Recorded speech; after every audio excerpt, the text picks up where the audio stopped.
সরস্বতী পুজো আমাদের কাছে কেন এত গুরুত্বপূর্ণ? তার কারণ হলো এটি শুধুমাত্র ধর্ম নয়, এটি একটা সামাজিক ঘোষণা। আমরা জ্ঞানকে সম্মান করি, আমরা শিক্ষাকে উৎসব বানাই। শিশু প্রথম খড়ি ধরে, বই পায় আশীর্বাদ, বাদ্যযন্ত্র পায় প্রণাম। সমাজ বলে শিক্ষা পবিত্র, শিল্প পবিত্র, চিন্তাও পবিত্র।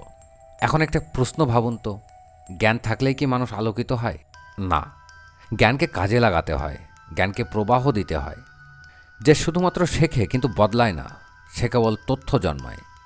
কিন্তু যে শেখে এবং রূপান্তরিত হয়, সেই তো সত্যিকারের সরস্বতীর সন্তান।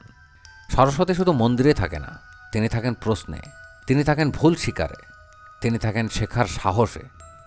যখন কেউ লজ্জাহীন ভাষায় বলতে পারে, আমি তো এটা জানি না, আমাকে এটা শেখাতে পারো, তখনই সরস্বতী জেগে ওঠেন। প্রতিটি মানুষের ভেতরেই একটি সরস্বতী ঘুমিয়ে আছে। যে প্রশ্ন করে সে তাকে জাগায়, যে শেখে সে তাকে শক্তিশালী করে, আর যে বদলায় সেই তো তার প্রকৃত আরাধক। এই ভিডিওটি যদি আপনার মনে একটা প্রশ্ন জাগিয়ে তোলে, তাহলেই সরস্বতী খুশি হবেন, কারণ প্রশ্নই তার ভাষা আর অনুসন্ধানই তার পূজা।